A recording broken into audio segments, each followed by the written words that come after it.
Semua profesi pasti jadi favorit buat sebagian orang dan tidak jadi favorit buat orang lain.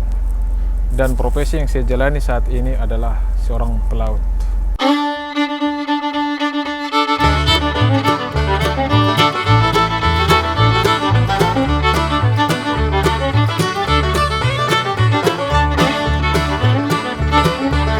Saya yakin teman-teman pasti pernah menonton video-video tentang pelaut yang bekerja di atas kapal, dan kemungkinan gara-gara video itu kalian tertarik menjadi seorang pelaut. Jika iya, saya sarankan kalian untuk menonton video ini sampai selesai sebelum mengambil keputusan menjadi seorang pelaut, karena dalam video ini saya akan membahas tentang yang pertama, siapa saja yang bisa jadi pelaut. Yang kedua, posisi-posisi apa yang tersedia di atas kapal. Dan yang ketiga, dokumen-dokumen apa yang harus disiapkan. Yang keempat, gaji atau upah menjadi seorang pelaut yang diterima.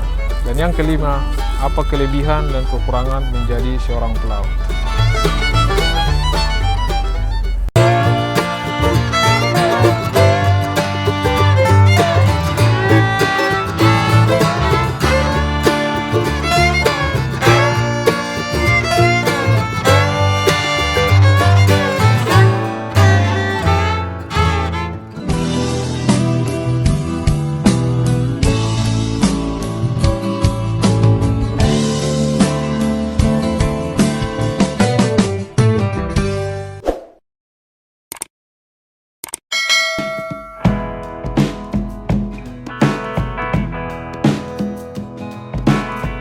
Ketemu kembali dengan saya Bas Tobing di channel Balada Pelaut.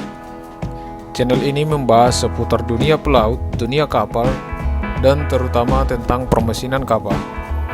Karena saya adalah seorang engineer atau masinis di atas kapal.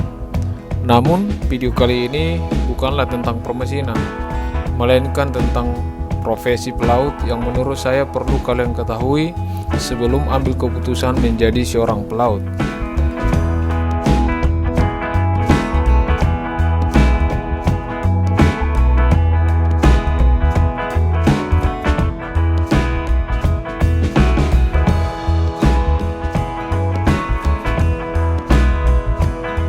Yang pertama adalah siapa yang bisa jadi pelaut? Jawabannya siapa saja, laki-laki ataupun perempuan yang berusia 16 tahun ke atas dan berbadan sehat.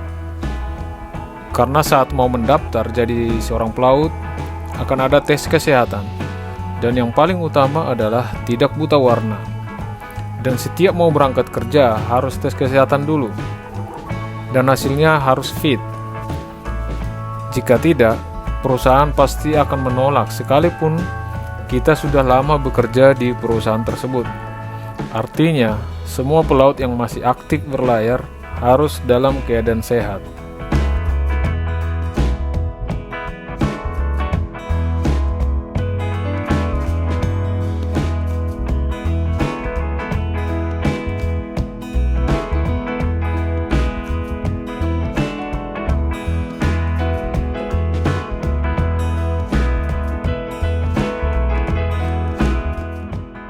Yang kedua adalah dokumen apa yang harus dimiliki. Dokumen yang pertama adalah buku pelaut. Buku ini adalah identitas kita sebagai seorang pelaut. Di dalamnya ada identitas diri kita. Ada ijazah yang kita miliki, ada pengalaman layar kita, dan juga ada catatan-catatan kesehatan kita. Buku ini dikeluarkan oleh Sabandar yang ada di mana saja di Indonesia. Dokumen yang kedua adalah paspor, identitas keimigrasian kita yang dikeluarkan oleh imigrasi di seluruh Indonesia. Dokumen ketiga adalah ijazah pelaut atau Certificate of Competency, disingkat dengan COC. Dokumen keempat adalah sertifikat keterampilan atau Certificate of Proficiency, disingkat dengan COP.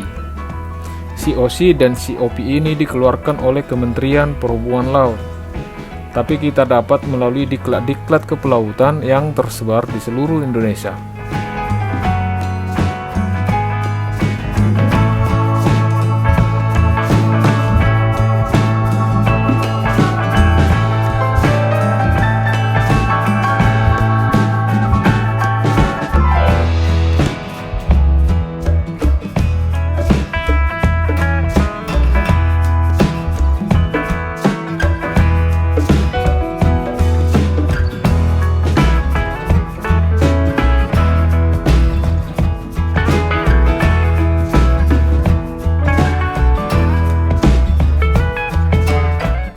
Untuk memperoleh ijazah pelaut ini, minimal memiliki ijazah SMP sederajat.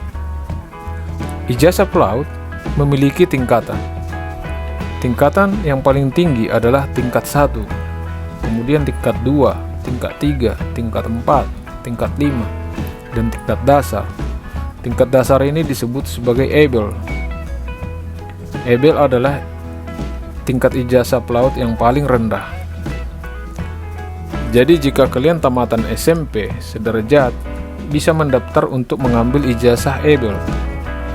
Atau jika mau melompat langsung ke tingkat 4 bisa juga, tapi harus melalui sekolah di SMK Pelayaran. Lulusannya bisa mendapatkan ijazah tingkat 4. Untuk kalian yang lulusan SMA sederajat bisa mengambil ABEL atau bisa juga melompat langsung ke tingkat 3 melalui sekolah di akademi, politeknik, atau sekolah tinggi pelayaran. Lulusannya akan mendapatkan ijazah tingkat 3. Nah, pertanyaannya, jika yang kalian ambil adalah ABEL, apakah untuk mendapatkan ijazah yang lebih tinggi harus ke SMK atau kuliah lagi? Jawabannya tidak harus, karena bisa mengikuti program peningkatan ijazah, namun dengan persyaratan-persyaratan yang ditentukan. Misalnya, harus memiliki pengalaman layar untuk beberapa tahun dengan jabatan tertentu dan tipe kapal tertentu, sehingga dengan persyaratan itu bisa mengikuti program peningkatan ijazah. Pertanyaan lain, apakah yang menjadi seorang nakoda atau menjadi seorang chief engineer harus memiliki ijazah tingkat 1 atau ijazah yang paling tinggi? Jawabannya tidak. Selain tingkat 1, itu bisa menjadi seorang nakoda ataupun menjadi seorang chief engineer. Yang membedakan adalah ukuran kapal dan area pelayaran kapal. Jadi ada persyaratan khusus yang harus dipenuhi untuk setiap ukuran dan area pelayaran kapal. Misalnya kalian memiliki ijazah tingkat 4 tapi ingin menjadi seorang nakoda atau menjadi seorang chief engineer, itu bisa, tapi di kapal yang lebih kecil dan area pelayaran yang lebih dekat. Itu tentang ijazah. Sekarang tentang sertifikat keterampilan. Ada banyak sekali sertifikat keterampilan yang diwajibkan bagi pelaut-pelaut menurut jenis-jenis kapalnya. Sertifikat ini contohnya BST, SCRB, AFF, MEVA, MC, ERM, BRM, SSO, SAT, SDSD, MHP, dan masih banyak lagi. Dan sebagian sertifikat ini harus direvalidasi setiap 5 tahun sekali. Tapi jumlah yang harus dimiliki itu tergantung posisi atau jabatan, tergantung jenis kapal maupun rute atau area pelayarannya. Jadi tidak semua pelaut harus memiliki sertifikat itu. Nah, untuk memperoleh dokumen-dokumen ini tentunya memerlukan banyak sekali biaya.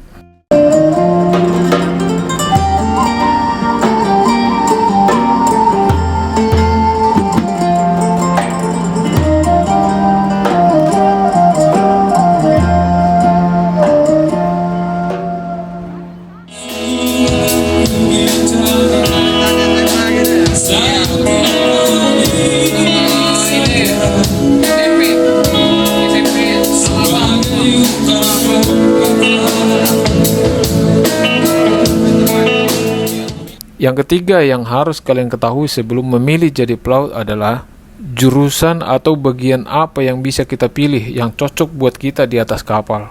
Secara umum ada 3 departemen. Departemen yang pertama adalah deck departemen, dan jabatan yang tersedia dari yang paling tinggi.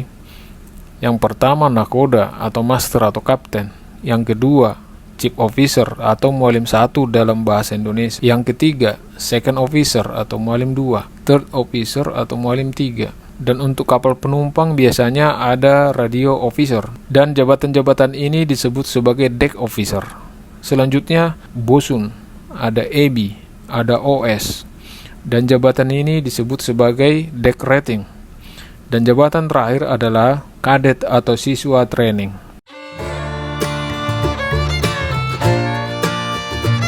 Departemen yang kedua adalah engine department atau departemen mesin. Jabatan yang tersedia di departemen mesin ini dari yang paling tinggi chief engineer atau kepala kamar mesin dalam bahasa Indonesia. Yang kedua first engineer atau masinis 1. Yang ketiga second engineer atau masinis 2. Yang keempat third engineer atau masinis 3. Kemudian ada ETO atau electro technical officer. Mereka disebut sebagai engineer officer. Lalu ETR atau electro technical rating, ada fitter atau welder, ada oiler atau motorman, kemudian ada wiper. Mereka disebut sebagai engine rating. Dan yang terakhir adalah kadet atau siswa training.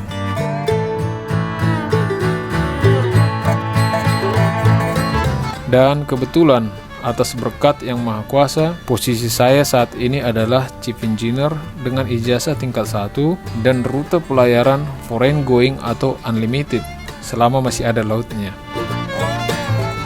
Departemen ketiga adalah steward department. Jabatan yang tersedia seperti chief cook atau kepala juru masak, ada messman atau messboy. Itulah departemen-departemen atau jabatan-jabatan yang ada di atas kapal secara umum. Kenapa secara umum? Karena ukuran dan jenis kapal mempengaruhi jumlah kru yang ada di atas kapal.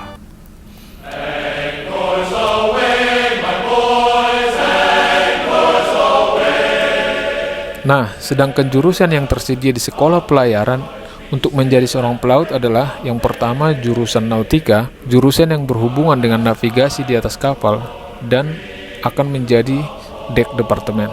Yang kedua, jurusan teknika, jurusan yang berhubungan dengan teknikal kapal. Di atas kapal akan menjadi engine departemen.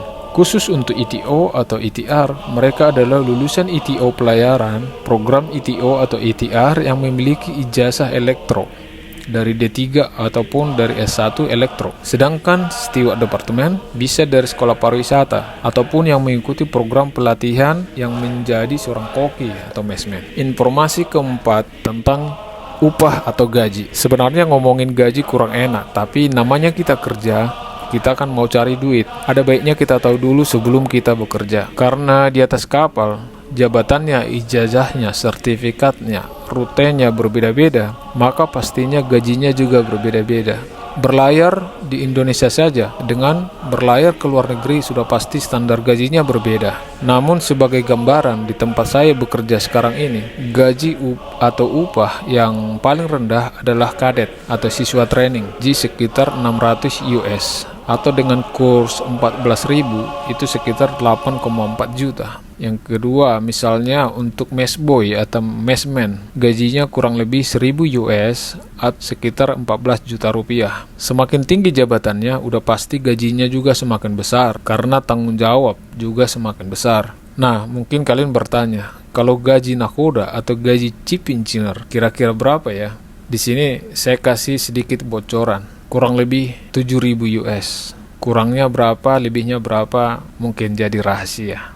Yang terakhir adalah kelebihan dan kekurangan profesi seorang pelaut. Yang pertama, kekurangannya dulu. Kekurangan pertama adalah saat bekerja pasti jauh dari keluarga. Jadi buat teman-teman yang tidak tahan jauh dari keluarga, ada baiknya tidak memilih profesi menjadi seorang pelaut. Yang kedua, sistem kerja, sistem kontrak. Walaupun dalam kenyataannya kebanyakan kru akan kembali ke perusahaan yang sama, tapi seperti yang saya katakan di awal, harus dalam keadaan sehat. Yang ketiga, harus kuat dengan ombak, karena kapal berlayar ke tengah lautan pasti akan menghadapi ombak. Yang keempat, bekerja tidak dibatasi dengan waktu tertentu, misalkan dari pagi sampai sore saja, melainkan kapan saja harus siap bekerja. Contohnya, kapal berangkat ataupun kapal tiba di pelabuhan tengah malam, maka tengah malam kita harus kerja. Dan kelebihannya adalah, yang pertama, bisa jalan-jalan ke luar negeri dengan gratis pastinya. Yang kedua, kesempatan bekerja dengan warga negara asing dari seluruh penjuru dunia. Gaji atau upah yang lebih besar dibandingkan dengan kita bekerja di perusahaan di darat dengan posisi yang sama. Yang keempat, lapangan kerja yang masih lumayan banyak selama kita masih mampu bersaing dengan pelaut dari negara lain. Gimana? Masih tertarik jadi pelaut? Tentukan pilihanmu.